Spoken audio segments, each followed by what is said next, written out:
Good morning, students.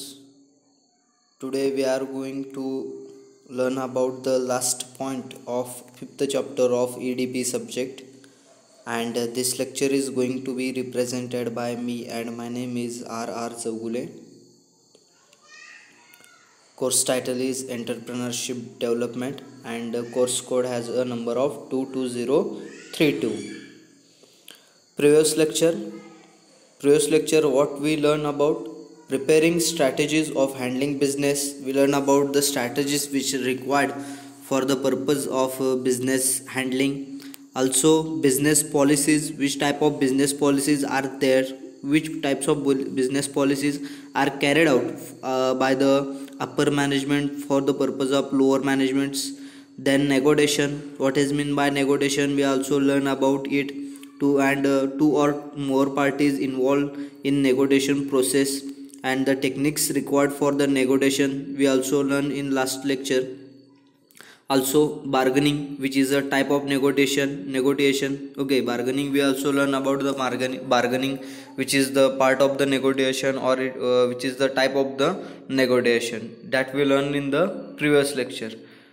This lecture we are going to learn 2 points, which are by completing these 2 points we are going to finish our syllabus here of entrepreneurship development subject. And 5.3 risk management and 5.4 incubation centers, that point we are going to learn. In risk management process, calculated risk taking, initiation with low cost project initiation process, that we are going to learn in risk management point. And in incubation centers, role and procedure, angel investor, venture capitalist, and business incubator, that we are going to learn in this lecture. Okay, first we are going to start from the point 5.3 risk management. What is meant by risk management? We all know risk management, risk is a very important and very important factor for the purpose of business settlement. Okay, we have to take a risk for the purpose of business. If you're not able to take a risk for the purpose of your business, for the purpose of your entrepreneur, then you cannot be very successful in your business, because risk is nothing, because the name of the business is nothing but the risk. Okay, therefore you have to take a risk, but it should be managed risk, it should be calculated risk, and how we want to take that risk, that is defined here. Okay, see what they are telling. Business risk management is a subset of risk management used to evaluate the business risks involved if any changes occur in the business operations, systems, and process. It identifies priorities and addresses the risk to minimize penalties from unexpected incidents by keeping them on track. That is, when you are going to start your business, then you have to take some type of risk there. Okay, you are going to start your business is nothing but you are going to take a risk, but it should be managed risk. Okay, if suppose any type any problem happens there, then you have to want to make some tactical plans for the purpose of accepting that risks. Okay, जर तुम्हाला एखादा problem वगैरे येत असेल तर त्यापासून तुम्ही कसं बचाव करू शकता हे तुम्हाला रिस्क मॅनेजमेंटमध्ये इन्व्हॉल्व करायला लागतं. त्याचसोबत तुम्हाला आयडेंटिफाय पण करायला लागतं, प्रायोरिटीज द्यायला लागतात. कशासाठी? Minimize penalties. म्हणजेच काय? पेनल्टीज म्हणजेच जर रिस्क घेतला, त्या रिस्कपासून तुम्हाला काही तोटा झाला, जर तुम्हाला प्रॉफिट झाला नाही, लॉस झालं, तर त्याच्यामध्ये तुम्हाला पेनल्टीज कितीपर्यंत बसू शकतात हे तुम्हाला पहिल्यांदा ठरवायला लागेल, आणि त्याच पद्धतीने तुम्हाला काय करायला लागेल? रिस्क घ्यायला लागेल आणि त्याचं मॅनेजमेंट सुद्धा करावं लागेल. Okay, then see next point what they are telling. Business today are unpredictable, volatile and seem to become more complex every day. म्हणजेच काय? एव्हरी डे काय होत चाललं, आपलं जे बिझनेस आहे, आजच्या दिवसातलं जे बिझनेस आहे, नवीन बिझनेस मार्केटमध्ये येत आहेत, त्यामुळं आत्ताचं जे बिझनेस आहे ते कसं आहे बघा, वायोलेटेड आहे. ठीक आहे, आणि हे कसं आहे, जास्त रिस्की आहे, अशा पद्धतीने त्यांनी सांगितलं. Bye it's very nature it is filled with risk. म्हणजेच काय? नॅचरली आत्ताचं जे बिझनेस आहे, तुम्ही बघू शकता की आजूबाजूला बिझनेस प्लॅन जे आहेत ते जास्त होत आहेत, बरोबर. बिझनेस जे असेल, तुम्हाला जर एखादा बिझनेस चालू करायचा असेल आणि तुम्हाला जर त्या पद्धतीचं माहिती घ्यायचं असेल, तुम्हाला असं लक्षात येईल की आपल्या आजूबाजूला जे तुम्हाला बिझनेस चालू करायचे, आजूबाजूला पण भरपूर सारे बिझनेस तिथं कॅरी आउट होत आहेत, तिथं बिझनेस तयार होत आहेत. तर म्हणजेच काय, इथं कॉम्पिटिशन पण भरपूर आहे, बरोबर. त्यामुळेच रिस्क काय आहे, जादा आहे.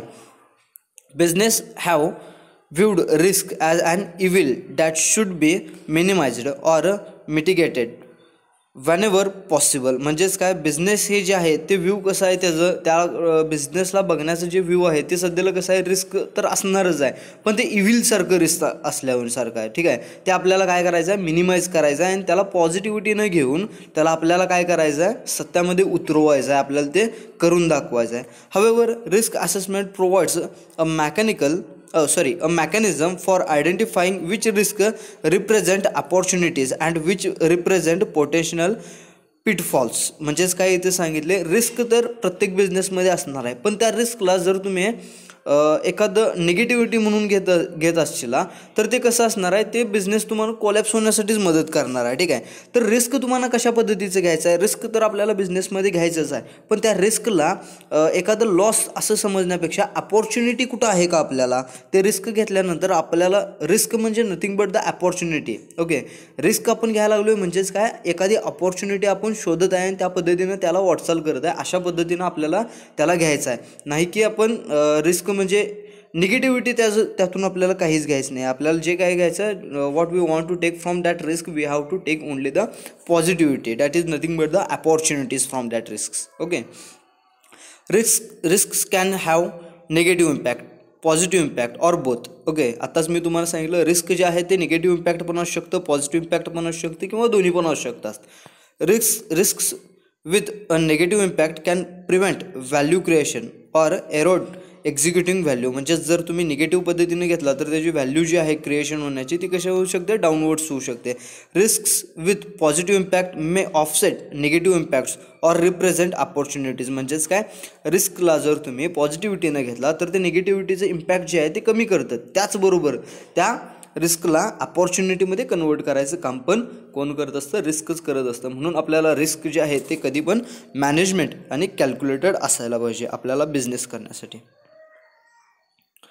The risk management process involves, which process is involved in the risk management? They are defined here. Identify risks, spotting the evolving risks by studying internal and external factors that impact the business objectives. म्हणजेच काय सांगितले, आपल्याला spot करायला सांगितले. कशासाठी, तर risk जे आहे त्याला पहिल्यांदा इव्हॅल्युएट करायला पाहिजे, त्याचं पहिल्यांदा स्टडी करायला पाहिजे. इंटरनली पण स्टडी करायला पाहिजे अँड एक्सटर्नली पण आपल्याला काय करायला लागणार आहे, स्टडी करणार आहे. इंटरनल फॅक्टर, एक्सटर्नल फॅक्टर जे आहेत एखाद्या बिझनेसचे, त्या बिझनेसमधील रिस्कचे, तर ते तुम्हाला काय करायला लागणार आहेत, पहिल्यांदा इव्हॅल्युएट करायला लागणार आहेत, त्यानंतर त्याला स्पॉट करायला लागणार आहेत आणि त्यानंतरच तुमचं बिझनेस ऑब्जेक्टिव्ह तुम्हाला सेट करून त्या बिझनेसचं जे ऑब्जेक्टिव्ह आहे ते सेट करून त्या दृष्टीनं तुम्हाला काय करायला लागणार आहे, काम पण करायला लागणार आहे. आणि अशा पद्धतीनंच तुम्हाला रिस्क जे आहे ते आयडेंटिफाय करायला लागणार आहे.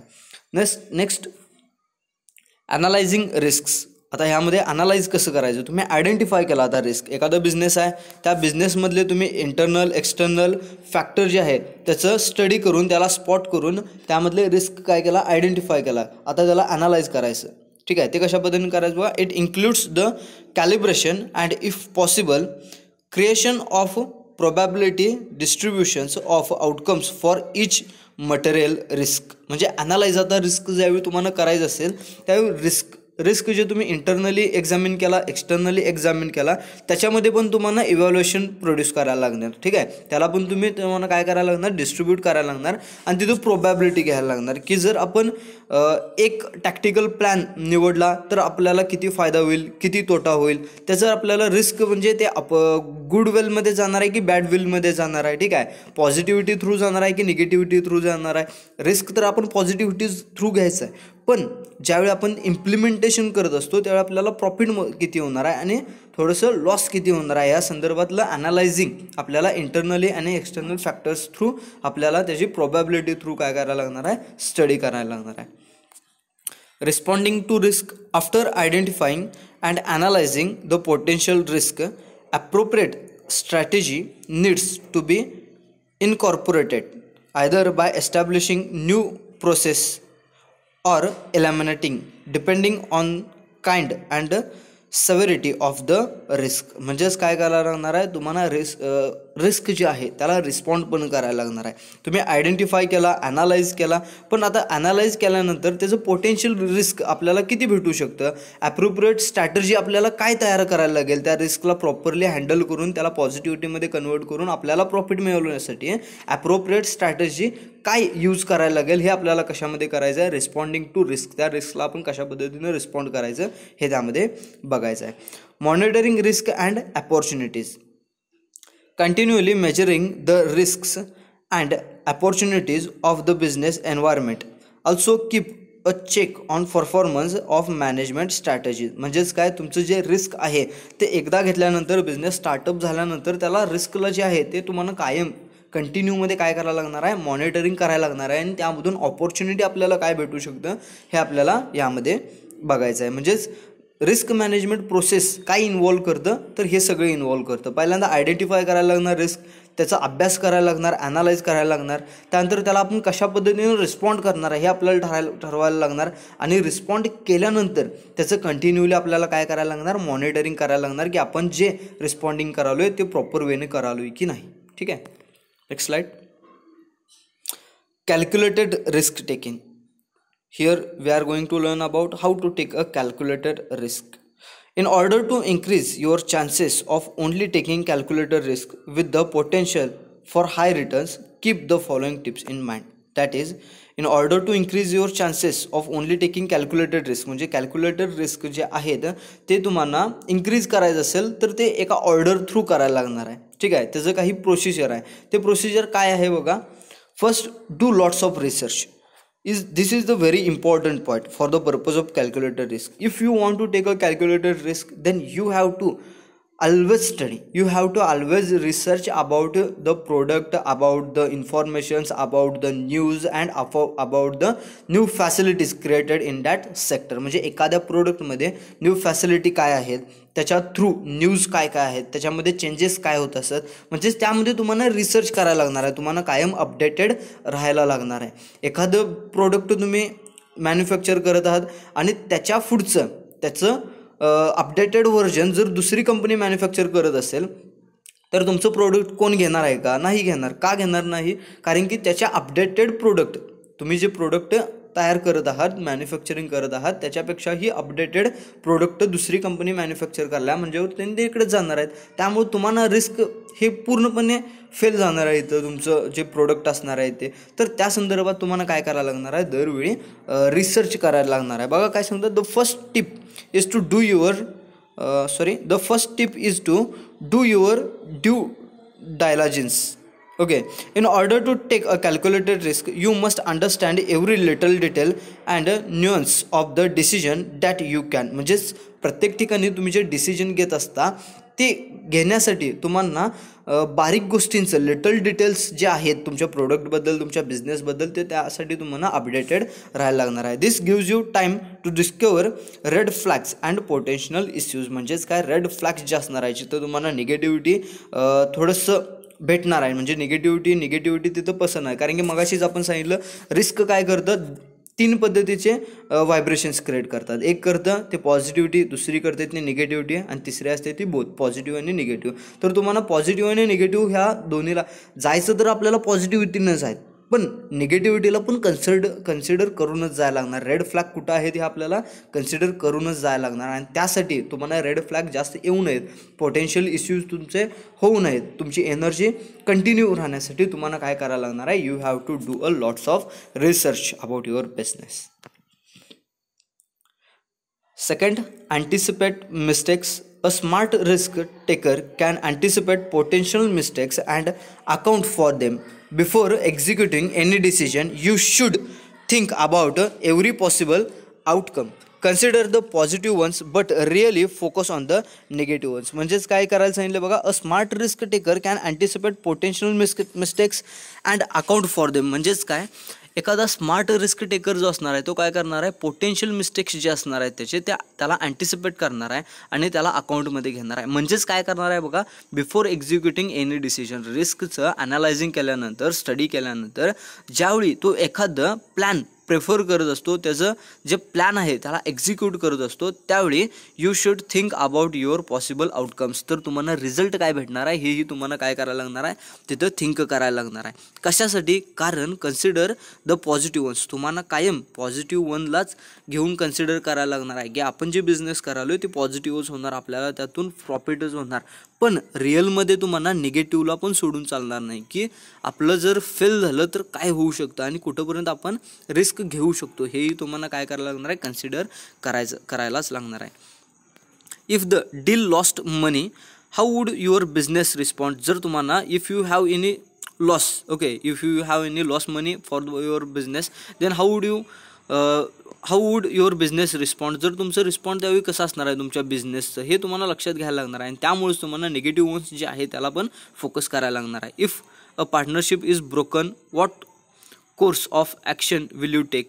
Suppose if any type of negativity once suppose that if loss happens in your business and that business in the partnership and if it is broken, जर तुमचं पार्टनरशिप ब्रोकन झालं तर तुम्हाला पुढचं ॲक्शन कसं घ्यायला लागणार आहे हे तुम्हाला चालून म्हणजे हे तुम्हाला इन अकाउंट तुम्हाला घ्यायला लागणार आहे. If the project falls behind, how will you meet the deadline. म्हणजे जर प्रोजेक्ट फॉल्स बिहाइंड, जर प्रोजेक्ट लांब पडत असेल, जर प्रोजेक्ट बिहाइंड पडत असेल, मागं पडत असेल, तर त्याला तुम्ही परत डेडलाईन देऊन कशा पद्धतीने त्याला परत तुमच्या स्पीडमध्ये आणणार आहे हेही तुम्हाला इथं ठरवायला लागणार आहे. म्हणजेच निगेटिव्ह व्हायब्रेशन जे असणार आहेत तर त्याला तुम्हाला फोकस करायलाच लागणार आहे आणि ते करत असताना तुम्हाला कोणत्या गोष्टी अकाउंटमध्ये घ्यायला लागणार आहेत ते तुम्हाला इथं सांगितलेलं आहे. You need to ask question like this. म्हणजेच तुम्ही ज्यावेळी बिझनेस करत असता त्यावेळी तुम्ही निगेटिव्हिटीला, ज्यावेळी पॉझिटिव्हिटी घेऊन तुम्ही बिझनेस करत असता पण निगेटिव्हिटीला पण तुम्हाला काय करायला लागणार, कन्सिडर करायला लागणार आणि अशा पद्धतीचे क्वेश्चन जे आपण वर बघितले ते तुम्हाला स्वतःला विचारायला लागणार आणि त्या संदर्भात पण तुम्हाला तयारी करायला लागणार. Third, set check points and goals. When taking a risk, the end goal or return may be months or years away. म्हणजे ज्यावेळी तुम्ही रिस्क घेत असता त्यावेळी एंड गोल जे असते ते तुम्हाला मंथ किंवा इयरमध्ये भेटू शकतं. ते लगेच तुम्ही काम केलं आहे, लगेच तुम्ही प्रोसिजर केला आहे आणि तुम्हाला लगेच त्याचं गोल मिळालं, त्याचं तुम्हाला रिटर्न गिफ्ट मिळालं असं होणार नाही आहे. तर त्याला वेळ लागणार आहे, मंथमध्ये लागू शकतं, इयर्समध्ये लागू शकतं, ठीक आहे. त्यामुळे तुम्हाला चेक पॉईंट आणि गोल्स जे आहेत ते तुम्हाला फिक्स करायला लागणार आहेत आणि त्यावेळी ते तुम्हाला चेक पण करायला लागणार आहेत. How do you stay the course when there so much time between the start and finish. म्हणजे स्टार्ट केल्यानंतर आणि फिनिश होऊपर्यंत जर त्यामध्ये भरपूर वेळ असेल तर तुम्ही त्यामध्ये कशा पद्धतीनं चेक पॉईंट आणि गोल्स, म्हणजे चेक पॉईंट हे कशासाठी आहेत, जर तुम्ही स्टार्ट केल्यानंतर आणि फिनिश होऊपर्यंत जर तुम्ही चेक पॉईंट्स जर कन्सिडर करत नसाल तर तुमचं बिझनेस कुठं आहे आणि तुम्ही काय करत आहात हे तुम्हाला लक्षात येणार नाही. त्यामुळं रिस्क घेत असताना चेक पॉईंट्स हे तुम्हाला कन्सिडर करायला लागणार. Well, it involves the careful identification and implementation of check points and goals. म्हणजेच याच्या थ्रू तुम्ही काय करू शकता, इम्प्लिमेंटेशन करू शकता तुमच्या चेक पॉईंट्सचे आणि गोल्सचे. Okay.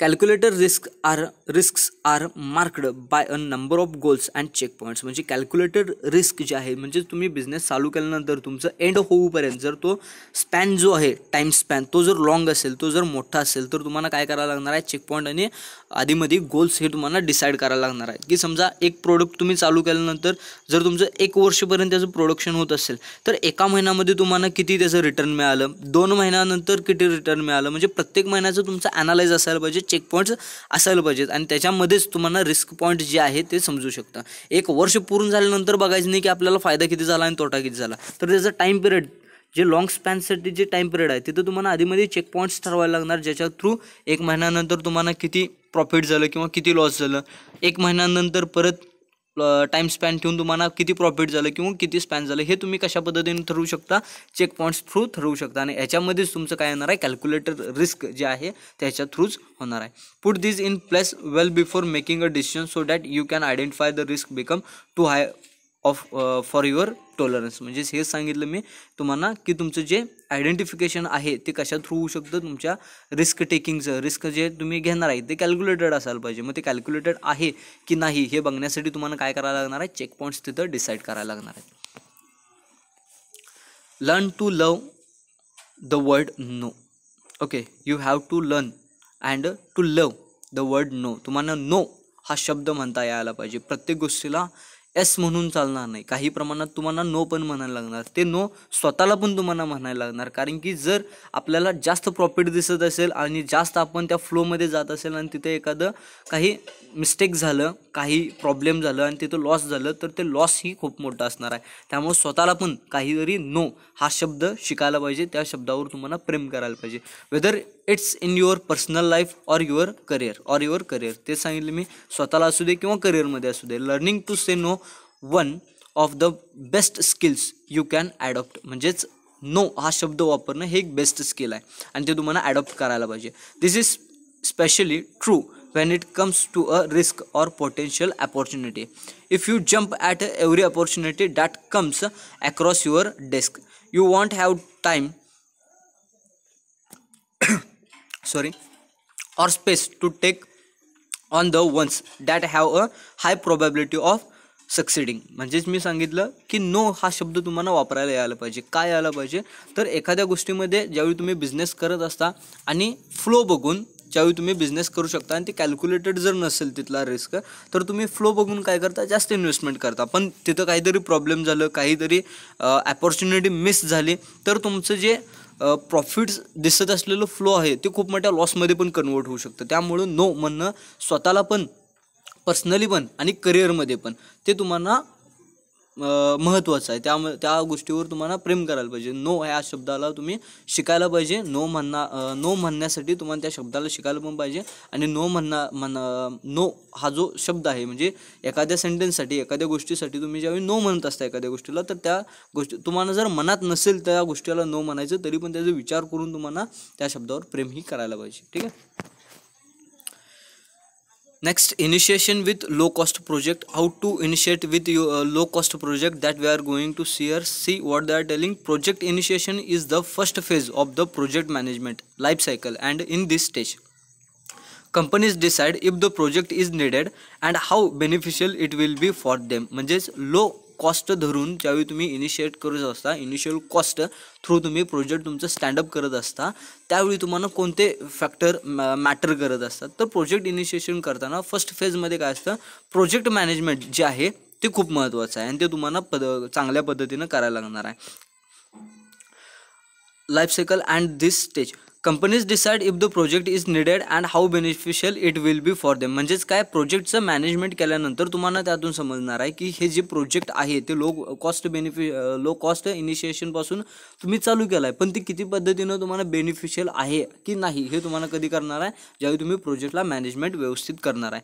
The two matrices that are used to जज a proposed project and determine the expectations from it are the business case and feasibility study.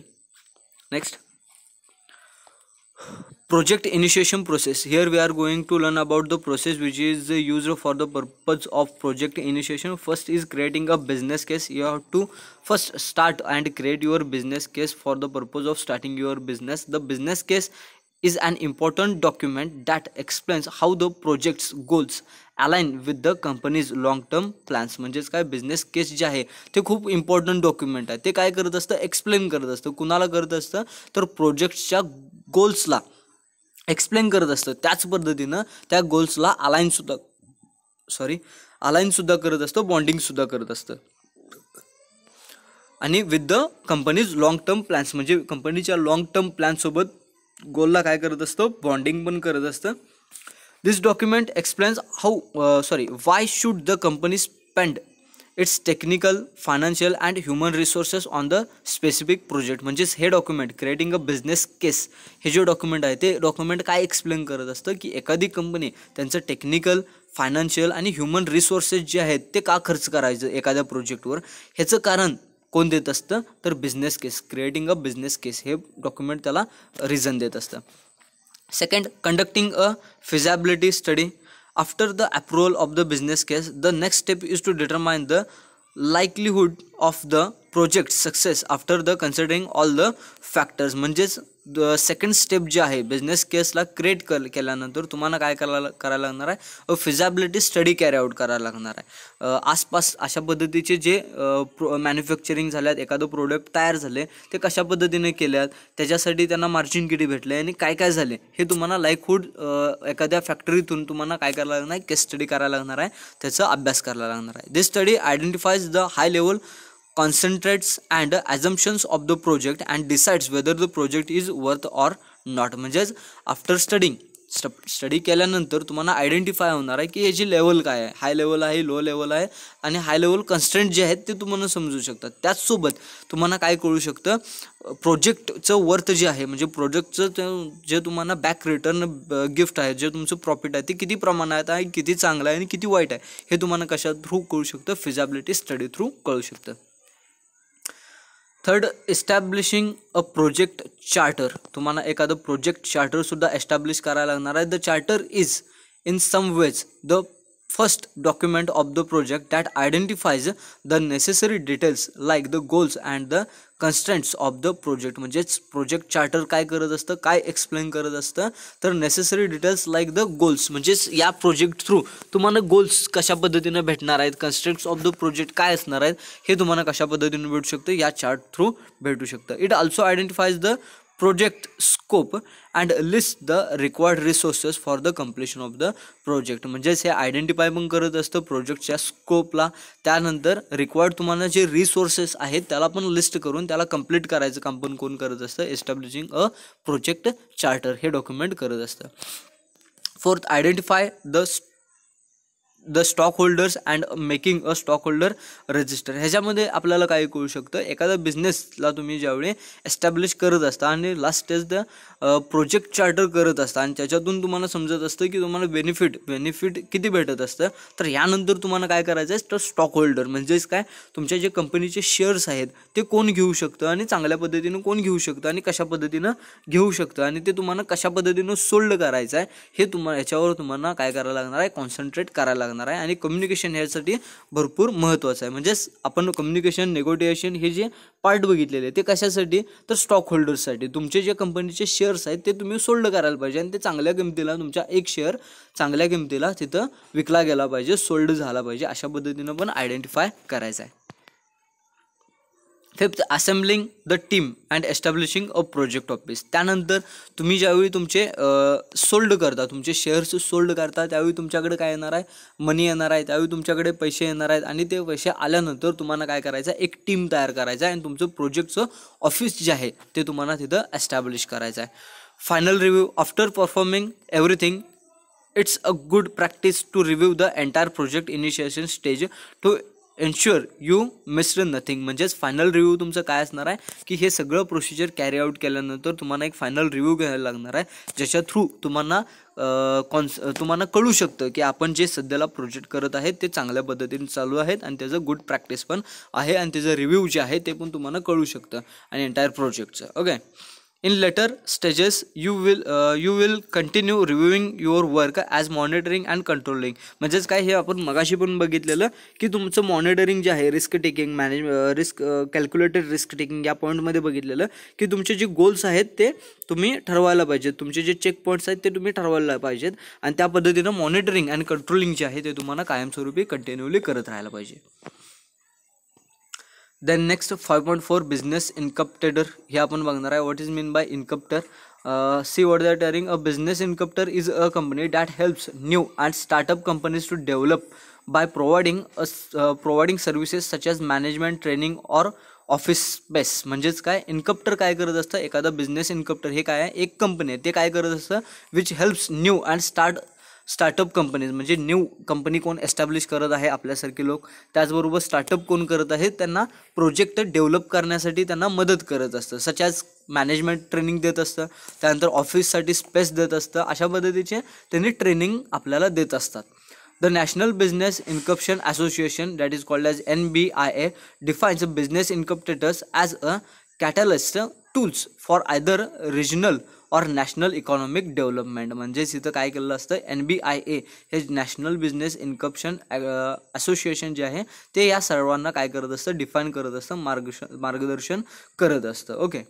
That is, these incubation centers are nothing but the programs that helps to the people for their skills, knowledge of the business, marketing, share market and other factors. म्हणजेच जे लोक, जे people's, जे students किंवा जे लोक आहेत ते काय करत असतात, नवीन बिझनेस चालू करत असतात, स्टार्टअप करत असतात, तर त्या लोकांना स्किल इम्प्रूव्हमेंट करण्यासाठी, त्यांचं नॉलेज ऑफ बिझनेस इम्प्रूव्हमेंट करण्यासाठी, मार्केटिंगबद्दल नॉलेज वाढवण्यासाठी, share market, what is mean bye share market हे त्यांना समजावून सांगण्यासाठी, शेअर मार्केट कशा पद्धतीनं असतं हे त्यांना सांगण्यासाठी, आणि अदर जे फॅक्टर आहेत बिझनेस रिलेटेड तर ते समजावून सांगण्यासाठी, त्यांना ट्रेन करण्यासाठी, त्यांना स्किल इम्प्लिमेंट करण्यासाठी हे इन्कम्पेटर काय करत असतात, वर्क करत असतात. एंजल इन्व्हेस्टर हे एक इन्कम्पेटर आहे. What is an angel investor? And angel investor also known as a private investor, seed investors or angel funder is a high net worth individual who provides financial backing for small startups or entrepreneurs, typically in exchange for ownership equity in the company. म्हणजेच काय, angel investor काय करत असतं, जे नवीन जे businessman आहेत, entrepreneurs आहेत, त्यांना काय करत असतं, बिझनेस सेटअप करण्यासाठी मदत करत असतं, पण कोणत्या बेसिसवर, ओनरशिप इक्वॅलिटी या बेसिस, इक्विटी ह्या बेसिसवर. म्हणजेच कंपनीमध्ये ते काय करत असतात, पैसे गुंतवत असतात आणि शेअर्स त्यांचे विकत घेत असतात एंजल इन्व्हेस्टर. आणि शेअर्स विकत घेतल्यानंतर त्यांनी काय करत असतात, ज्यावेळी प्रॉफिट त्या कंपनीमध्ये होईल तर जेवढ्या पर्सेंटेजचे त्यांचे शेअर्स असतात त्या पर्सेंटेजचे ते सुद्धा काय करत असतात, त्यांचे प्रॉफिटसुद्धा घेत असतात. अशा पद्धतीचं एंजल इन्व्हेस्टर करत असतात. Often angel investors are the fund among and entrepreneurs family and friends. म्हणजेच काय, इन्व्हेस्टर्स जे आहेत ते फंड जे आहेत त्या एंटरप्रेनर्सच्या फॅमिलीला आणि फ्रेंड्सला पण काय करत असतात, त्याचं ॲडव्हर्टायझिंग करत असतात.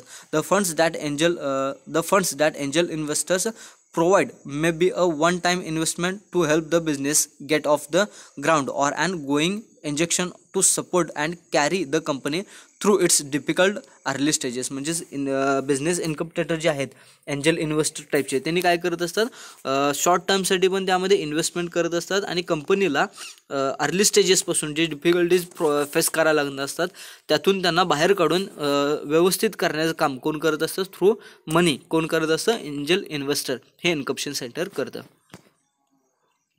Venture capitalist. What is venture capitalist? VC. A venture capitalist VC is a private equity investor that provides capital to companies. म्हणजेच काय आहे बघा, venture capitalist is nothing but the angel investor. हे दुसरी कंपनी आहे. Angel investor एक वेगळी company आहे. व्हेंचर कॅपिटलिस्ट ही पण वेगळी कंपनी आहे. हे पण काय करत असतात, जर स्टार्टिंग जो बिझनेस करत असतात, जे नवीन बिझनेस असतात, एंटरप्रेनर असतात, त्यांना त्यांचं बिझनेस स्टँडअप करण्यासाठी, त्यांना डिफिकल्ट फेजमधून बाहेर काढण्यासाठी पैशाची जी मदत असते, त्याचसोबत त्यांचे शेअर मार्केटमध्ये त्यांना स्थान मिळवण्यासाठी, त्यांचे शेअर्स जे आहेत ते सोल्ड करण्यासाठी काम करून करत असतं व्हेंचर कॅपिटलिस्ट आणि एंजल इन्व्हेस्टर टाईप कंपनी जे असतात ते काम करत असतात.